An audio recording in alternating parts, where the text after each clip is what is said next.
Le cheval plaît beaucoup, hein. C'est un vecteur de communication extraordinaire. Avant d'être un cavalier, c'était important d'être un horseman. Always put the horse before the personal ambitions. Vraiment un cheval incroyable. Voilà quelqu'un qui est champion olympique et qui n'est pas ordinaire. Se remettre en question et peut se servir des défaites pour être meilleur après. Ce feeling, je l'ai eu directement avec Caleb. On fait du haut niveau, il y a le côté financier, c'est comme ça. Aller en compétition parce qu'il est bon, pas parce qu'il paye une table. Moi, je veux pas courir mes chevaux pour l'argent. If you can do it in a way that doesn't take too much out of your horses. Quand on voit l'évolution en 10 ans de temps, qu'est-ce que ça va être dans 10 ans ? Pouvoir motiver les jeunes à aller au bout de leurs rêves. Forme de très très bons compétiteurs. Je ne vais pas dire que ça forme des hommes de chevaux. Pour moi, les bons moments, ils sont à venir. Aujourd'hui, réussir sa vie, c'est avoir la vie que l'on souhaite. Let's remember, several months ago now, we crossed the Atlantic Ocean and landed in Florida to meet new equestrians. While in Wellington, we had the great opportunity to meet the discreet and talented rider, daughter of Mario and Lisa Deslauriers, Lucie Deslauriers. Lucie is discreet and talented, yes, but she is more than that. This interview turned out to be a pure revelation to us. We were lucky enough to meet a young woman who is brilliant, ambitious, determined, hardworking, observant, and so resilient.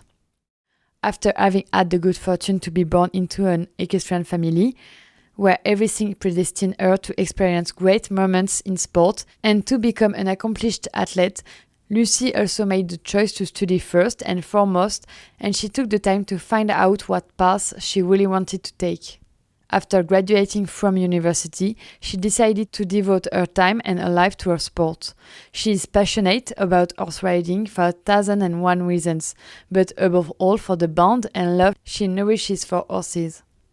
After taking part in her first Nation Cup, then in her first Nation Cup final in Barcelona, and coming third in the Pan American Games in 2019, the question is, how can she make a mark and, above all, survive at such a competitive level? I hope you enjoyed this episode as much as we do, and I'd like to thank Lucie for her time.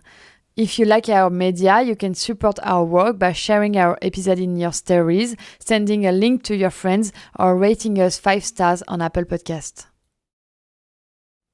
This week we decided to be the sponsor of our own episode. Let me explain. We launched I'm an Equestrian podcast in 2019. Aside from our careers, Leah was to become a lawyer and I was working as an international sales and marketing developer in a company. I'm an Equestrian experienced a quick and significant growth and very quickly has become popular in our industry. After a couple of months and some episodes released, we were contacted by brands and companies from the equestrian industry asking us to produce and promote their own podcast channel. Fair enough! Our company Eclat Agency was created in June 2020, right in the middle of COVID. 3 years later, our team gathers 4 people, soon to be 5, and Eclat Agency has extended its scope of competencies. Podcast production for brands and organizations, obviously, but also digital communication, community management, content creation for social networks, up to communication strategy.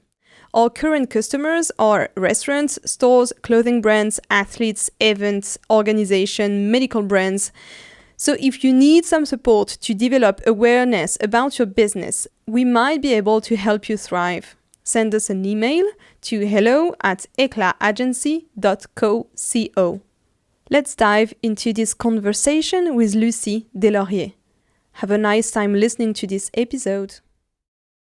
Hello, Lucie. Thank you so much for welcoming us here at your barn in Wellington. So Lucie, I'm going to try to introduce you and then you will complete what I have said. You were born in a horse riding family. You are pure equestrian breed. You are the daughter of international Grand Prix riders, Mario, and the daughter of Lisa Deslauriers. you also have followed their path to the show ring.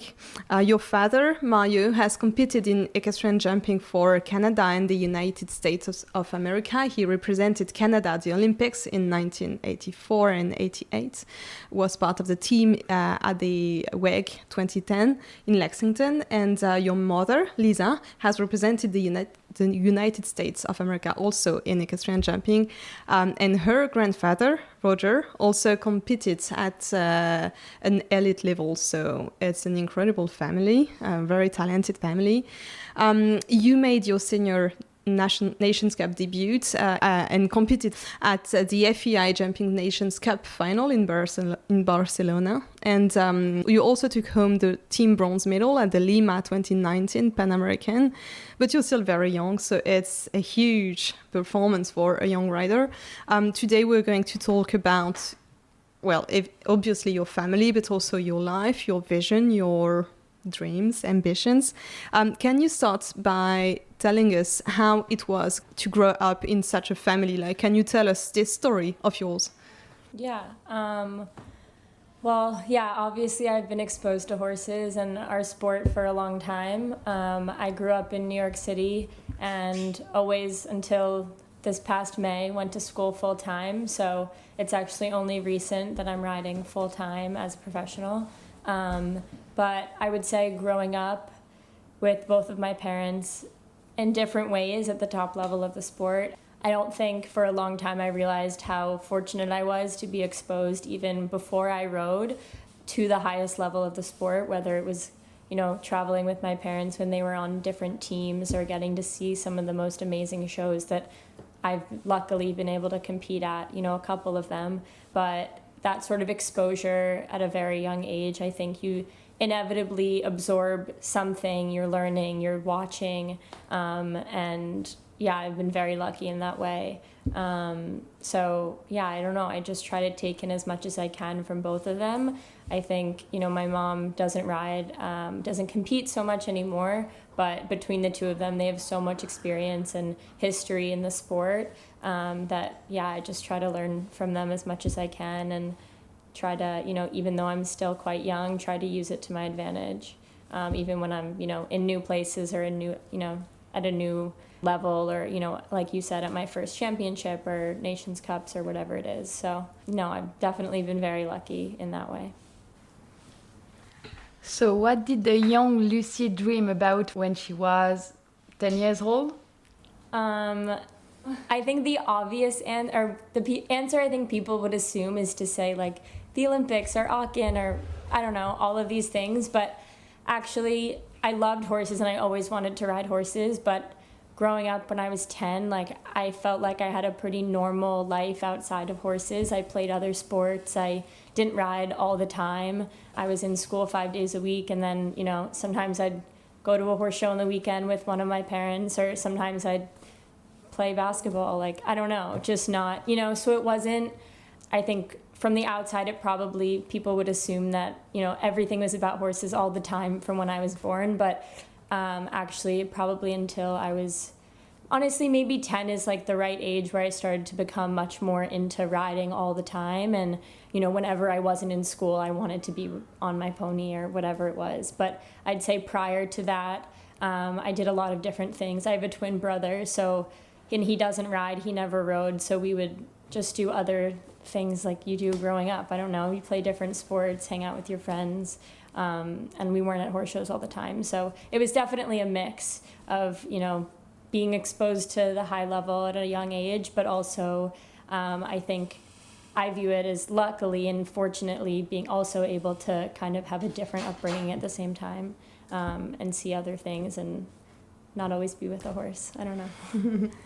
So you obviously was trained and spent a long time learning along your father and your mother, but I also read that you notably trained with McLean.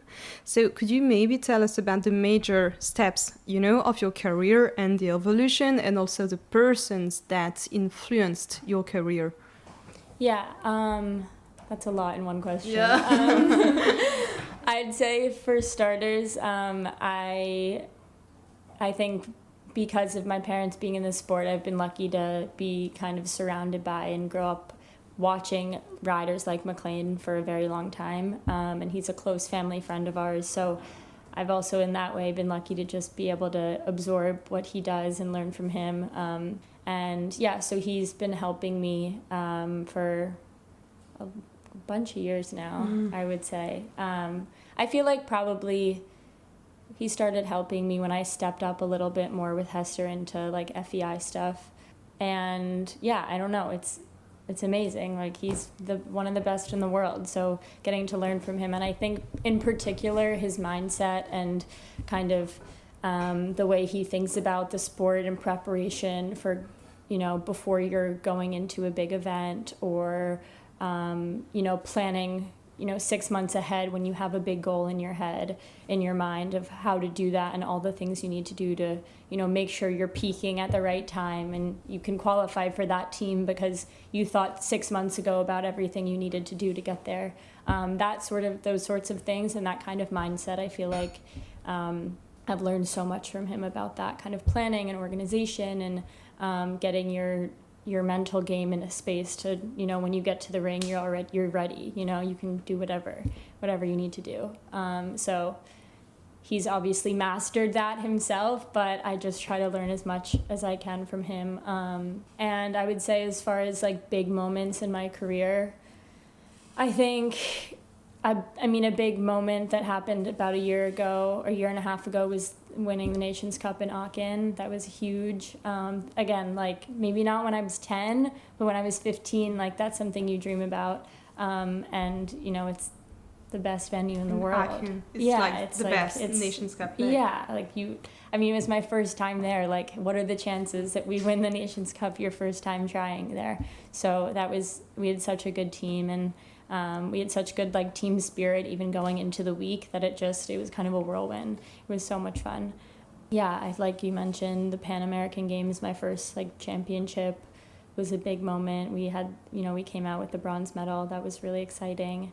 And I feel like that was one of the moments too where I kind of left there and I was like, wow, I like want to do that again. That was so cool, and it feels different than your average, week jumping a Grand Prix or even Nations Cups. It's just like, I've only done one championship. Hopefully there are more to come, but it just, there's a different feeling when you're there and you feel it's more important and you want to perform and you want to kind of get it done for your team. So that was really special. There have been a lot of moments. I've been very lucky so far. You said that your twin brother doesn't ride, but you were raised right in the middle of stables, around horses and ponies. Was it inevitable for you to pursue this career, to become a professional rider? Today, with some insight, could you have imagined doing something else? It's funny, like I was saying, kind of the way I grew up. Obviously, I was exposed from very little to horses and the sport, but I never really felt pressure from my parents to pursue it. I think, like I said, when I was about 10, like I was still doing a lot of other things. And I think in that way, my parents like allowed my brother and I to choose if we, what we wanted to do. I think at that point I had in my mind I wanted to ride. But I think even honestly even now, right, like I just graduated school in May. I think if tomorrow I said I wanted to do something else, like my parents would support me and say, okay, no problem, like do what makes you happy. And if this isn't it for you, then it doesn't have to be. But for now, this is what I want to do. Okay. But no, I wouldn't say I felt pressure to pursue it. It's not an easy career, and I think my parents both have seen that and lived it and know it, and are here to support me if I want to do it. But if I don't, then there are a lot of other things too.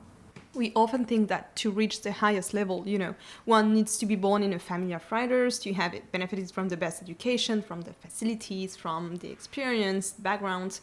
Do you think that today, in 2023, a rider who starts from scratch can succeed in sport? Yeah, definitely. I think there are a lot of successful riders who don't come from riding families or grew up doing it.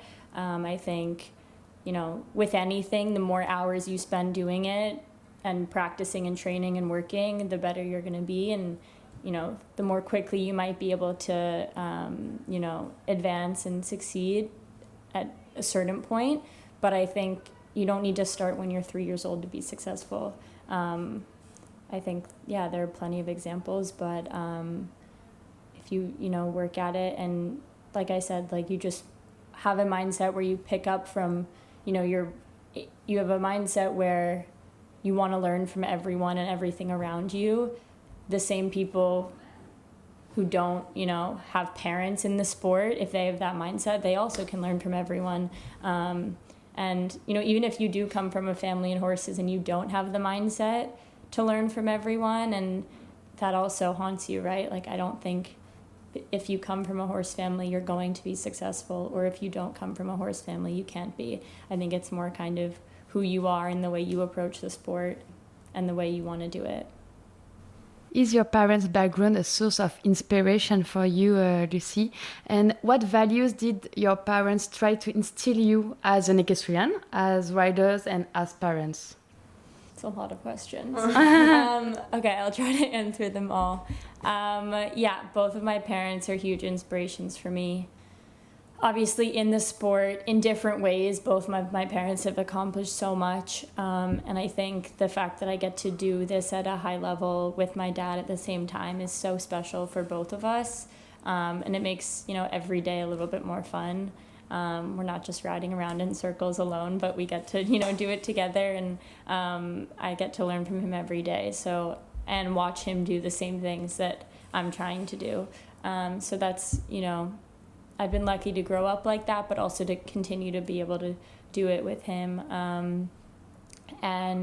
We definitely do it as a family. Like my mom, rides Hester every day when she's here, and she knows so much that it's like I have, 2 professionals, even though she doesn't compete professionally anymore. I think from like an equestrian horseman perspective, I think putting your horses first is like number one in our family and business always. I think kind of letting them, just letting them kind of guide what they want to do, and that kind of being a way to determine what you're going to do. Respect, that goes in the same vein, right? Both for the horses, but also the people around you. And I think another one also is just kind of like focusing on your own path and not worrying about, maybe what everyone else is doing. I think there's so many people in our sport that do it in a lot of different ways, whether it's, the amount of horses they have or the shows they go to or the way they train or different mindsets for the sport. And I think kind of having a strong sense of how you want to do it and not letting kind of other people's ways stray you, I think is really important. Because as a young rider, it can be hard to just see all these different people doing different things and not really knowing like which one's right, or even, so I think having parents who've done it for a long time is kind of a nice guiding force to be like, no, you're fine. Like you can keep doing what you're doing and, believe that it's the right way and you'll get somewhere. So having kind of a strong sense of like what you believe in is right and following that in the sport, I think probably in any business or sport is the same, but something I feel like they've tried to instill in me. So I don't know if that makes any sense. Oh yeah, complete sense. Complete sense. It's been a couple of times that you mentioned the mindset. Yeah. And I had read some words from you, and you said, I love listening to different kinds of mind, sports podcasts, and reading books by greats who've done big things in sport and in business, because there's so much to learn from so many people.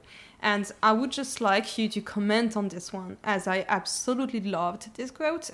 It's actually the exact purpose of this podcast. The exact absolute reason why we launched it is that we wanted to be able to share stories, inspiring stories, and to enlighten, people. So can you tell us about like the mindset and the role of the mindset in your success and in the success in general? Yeah, I think our sport is just a big mind game. Like, you're in the ring for maximum 2 minutes. Like, if you're not mentally in a place when you go in the ring to be present and to follow your plan, you're already 20 steps behind and playing catch up when you've jumped the first jump. So I think there's a lot of trial and error in figuring out like what you need to do to get in the right place mentally before you go in the ring, especially for me, like moving up levels and kind of taking everything in and kind of I don't know, I would say like dealing with pressure, whether it's like from myself or from, you know, being on a US team, right? Like there's inevitably outside pressures. So figuring out like in those moments what you need to do to kind of block it all out and be ready to perform when you get in the ring is a huge part of then being able to be successful in those higher pressure situations. I definitely haven't figured it all out. There are times I've done it well and a lot of times I haven't.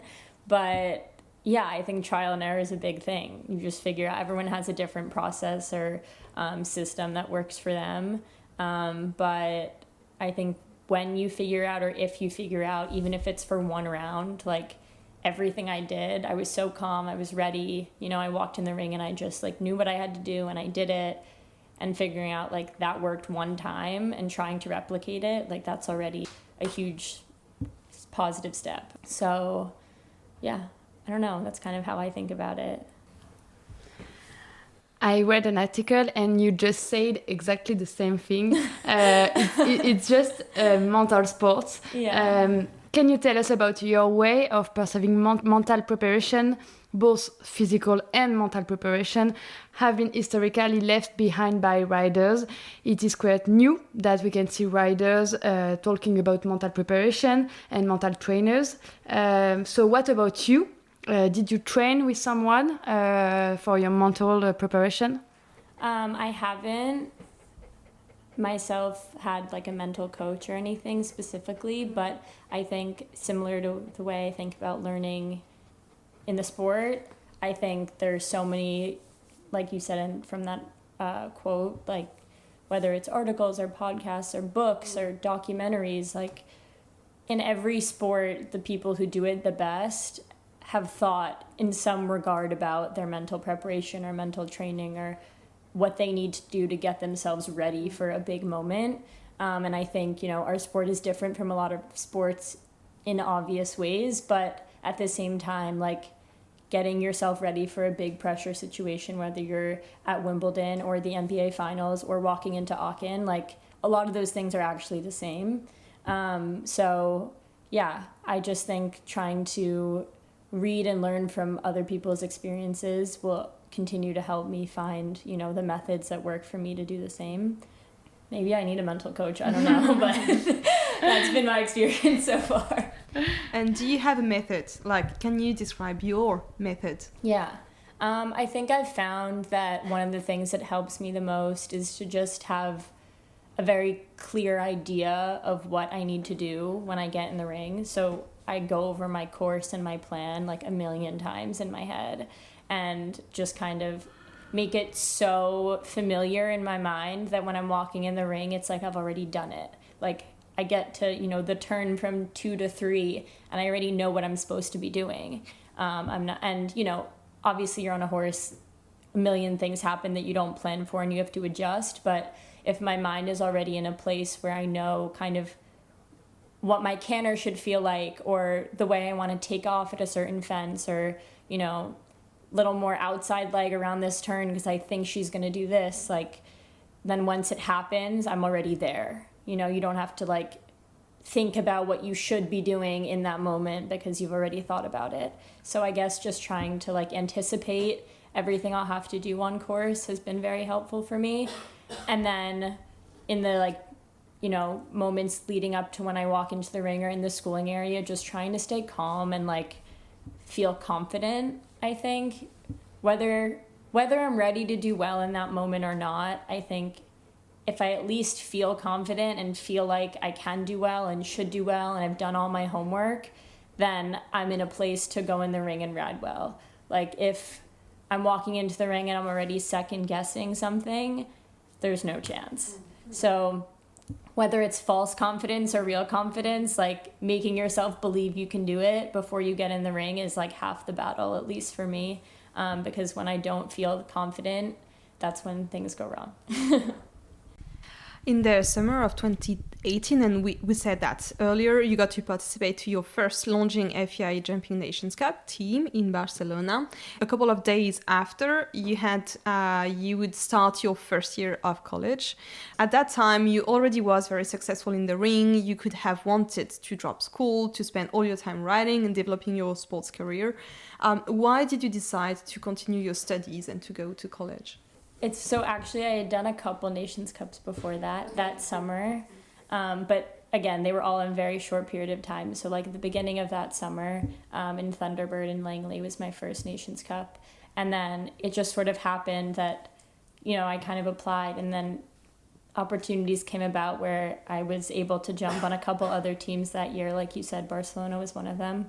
But regardless from that, I grew up in a family where education was super important, and it wasn't really an option to not go to school. So it was kind of, you do school first, and if you do well and you're committed and whatever, you'll make time for riding, and that can kind of fit in around school, and that's kind of always how it was. Growing up, like I said, I always went to school full time, and on the weekends, or maybe as a junior a little bit, I could take like Fridays off and come down and show on, Friday, Saturday, Sunday. But school always came first. So it wasn't really a choice to not go to school. Yeah. Which, maybe my riding, maybe my riding suffered because of it. But I actually feel I'm lucky that my parents pushed me to do that, because I think I've learned a lot and like grown a lot more as a person outside of horses because I had to go to school, and I also made so many friends, and I loved school. So there were a lot of times on the weekends, on Sunday nights or something, when I didn't want to go back, and flying in the night before the WEF or something, and I would be tired from studying and whatever it is, and then not feel like I was riding well enough because I hadn't ridden since maybe a week or two before. But that was just part of it, and figure it out. I don't know. Now you graduate. Exactly. So it was just a moment in time. But in 2021, you were shortlisted for the Tokyo Olympic Games with the US jumping team.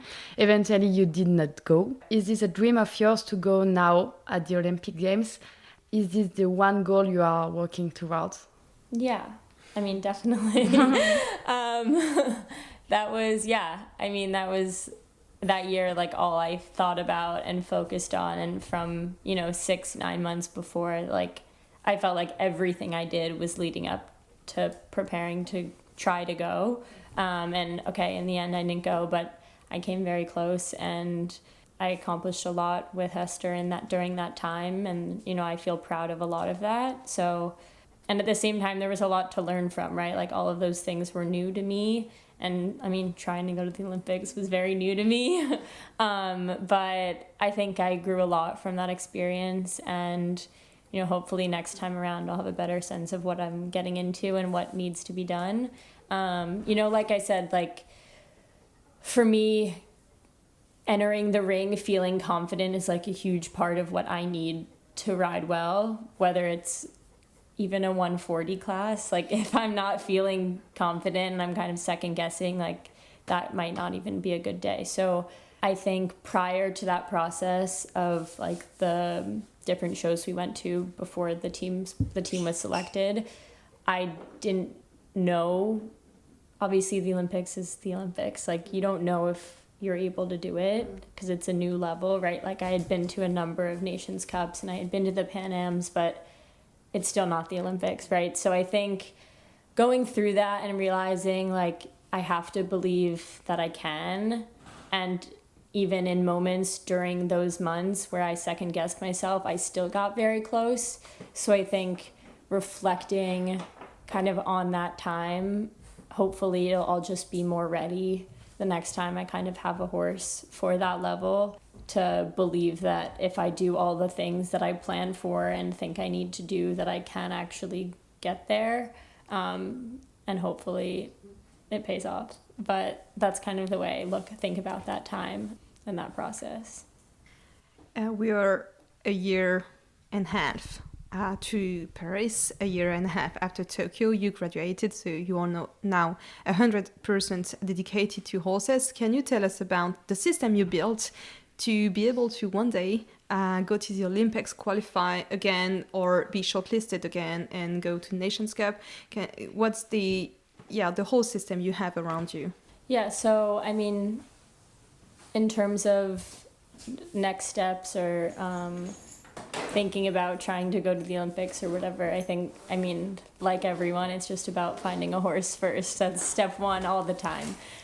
So for me at the moment, I don't have a horse that I think in my mind could go to Paris or, would be in contention for anything like that. But always looking, always trying. I think one of the coolest parts I think about having my dad still in the sport at the highest level is him being an example of the kind of roller coaster, I think, or like the ebbs and flows of careers in our sport and how long they can last. So not everyone is going to have a horse for every Olympic cycle, even if you're, maybe a good enough rider or not, or, the last cycle you had a horse or the last cycle you came close. So I think that kind of showing me that that's normal and it's not, you're not just going to always have a horse, right?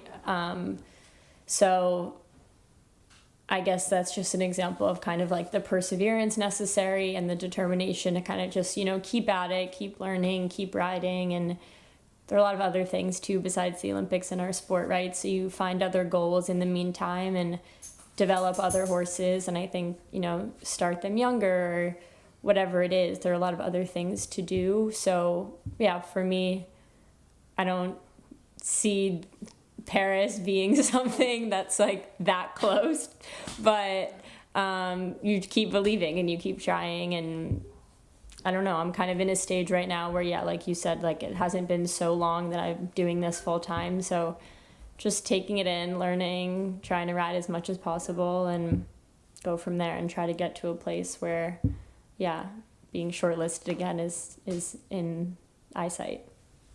You are very young and already very successful, as we already said.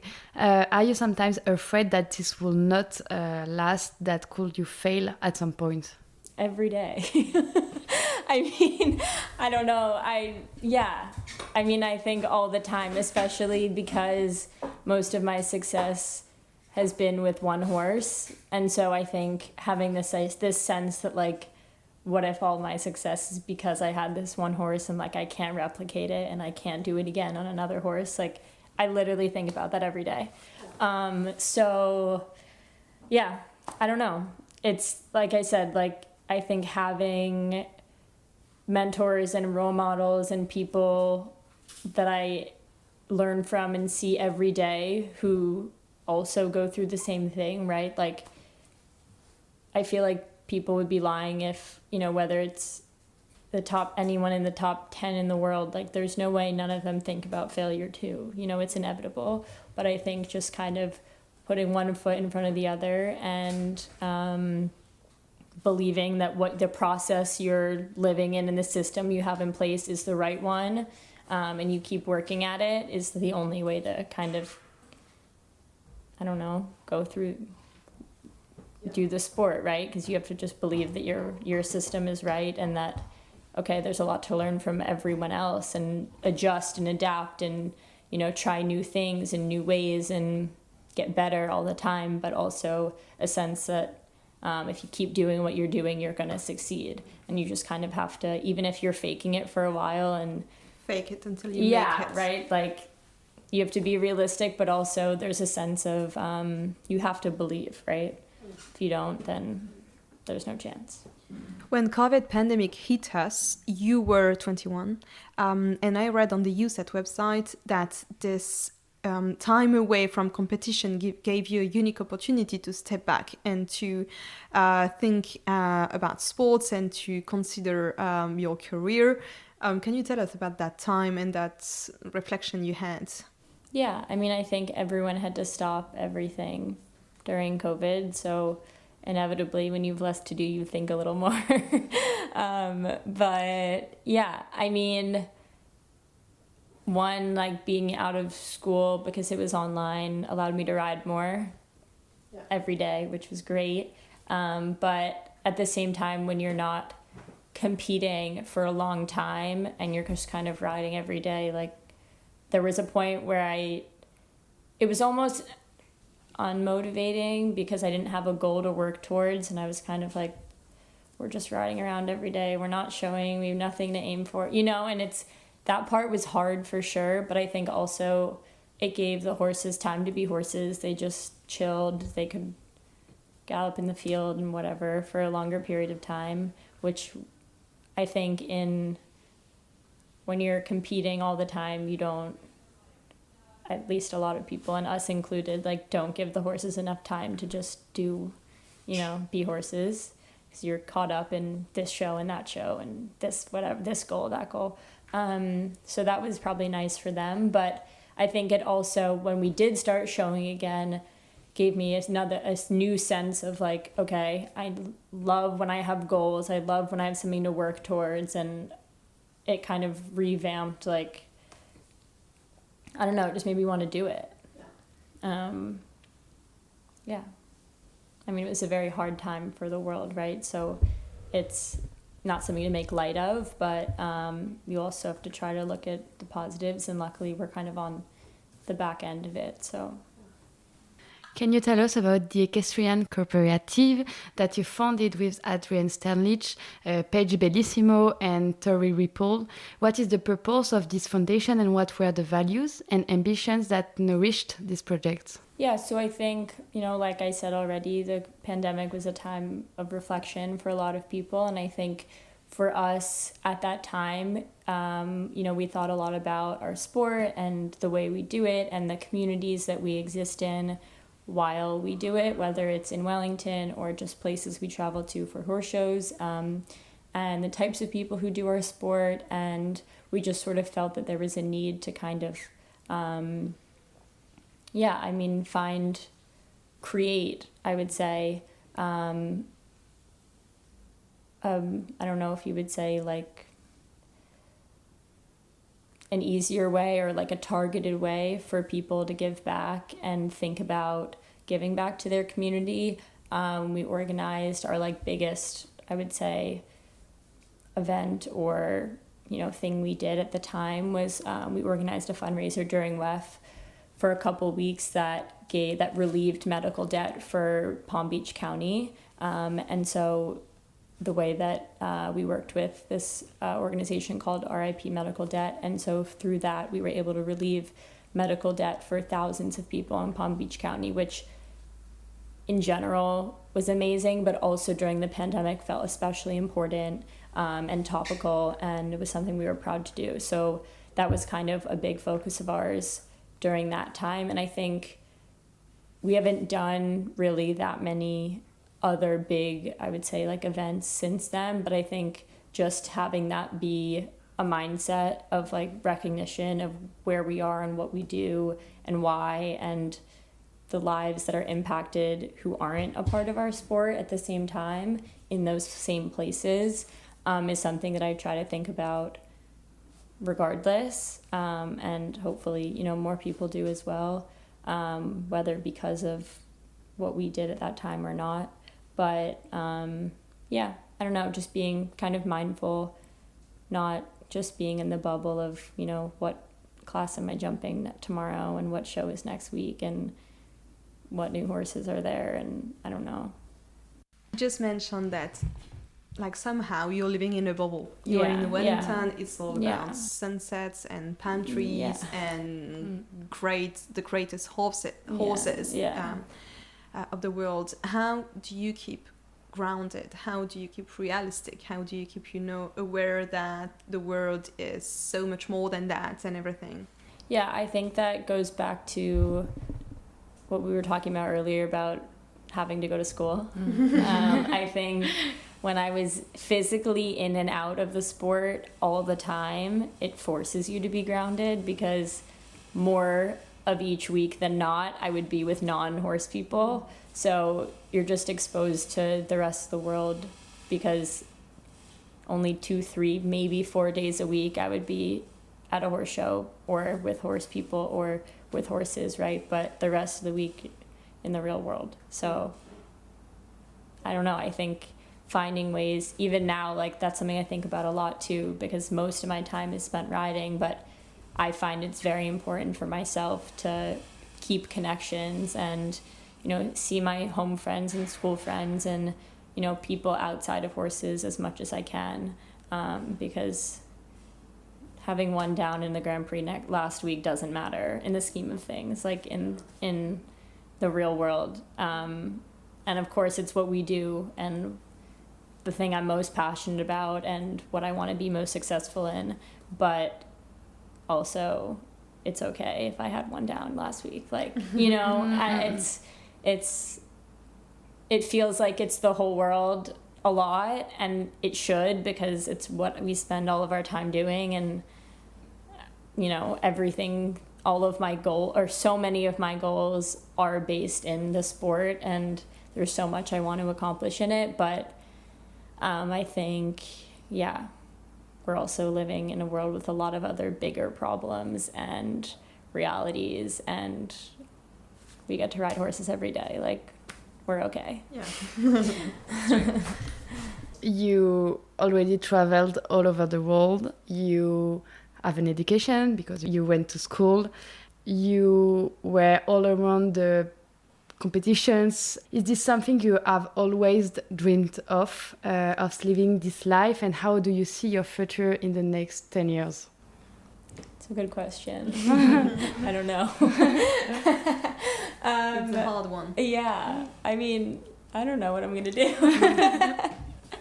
I mean, I think I'm going to do this. I want to do this. And for the moment, I want to pursue it. And I think in 10 years, hopefully I'm doing the same thing. Hopefully I'm better at riding. Hopefully I've learned a lot and have, you know, grown in my career. But I hope to be riding full time in 10 years. Absolutely. I mean, I hope going to the Olympics. I don't know. We hope so. Yeah. So in Paris. Yeah. I mean, you have to dream about those castle. things. Yeah. Versailles. That can be a nice place to go. Yeah. It looks it. I'd love to go. I have 2 more questions. Okay. I read that B.D. Madden was your main inspiration. I read that on the FIA website. Last year, right here in Wellington, we had the huge chance to record a powerful episode with Bidzi and John. Can you tell us about Bidzi, about what inspired you from her personality, from her career, her, I don't know, journey? Yeah, I think growing up in America, in our sport, I've been lucky to have a lot of female riders at the top level to look up to. And I think that's not the case in I know that's not the case in every country, right? So even, it's actually funny, my mom, we always talk about how she was on like the first all-female Nations Cup team or something for the US. And, you know, so being exposed to like what's possible as a female athlete, I think very early on in any sport is rare. And I think that's one of the coolest parts of our sport. But so, yeah, growing up seeing all of these female American riders like dominating around the world has to be inspirational, right? So, yeah, I mean, Beezy's amazing. She's done everything. And she is such a, you know, calm, kind of cool demeanor about her, where she just kind of like does her thing and then wins any Grand Prix in the world. Like, yeah. It's so cool. So yeah, I mean, there's so much to learn from her, and I've been lucky to be able to train under her a little bit. And yeah, I mean, I feel like I don't know, I'm not going to make a generalization, but I feel like a lot of people are inspired by her, you know. Her story is so cool.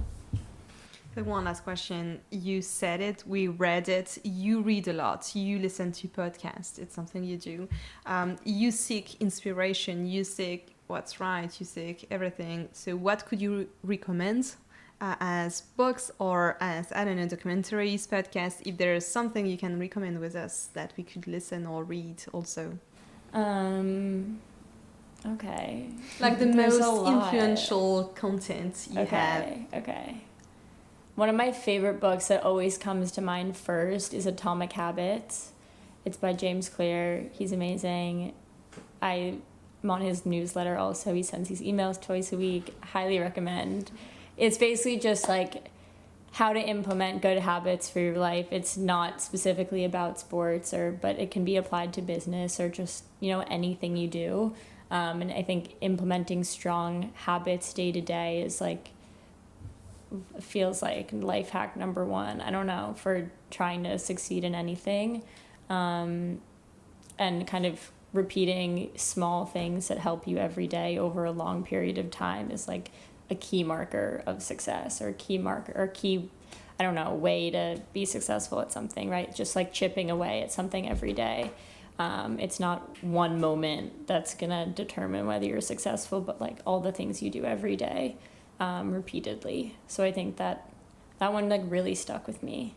Okay. I would recommend that. I'm trying to think of other key ones. I don't know. I love anything interviews, anything Kobe Bryant related. I love listening to him.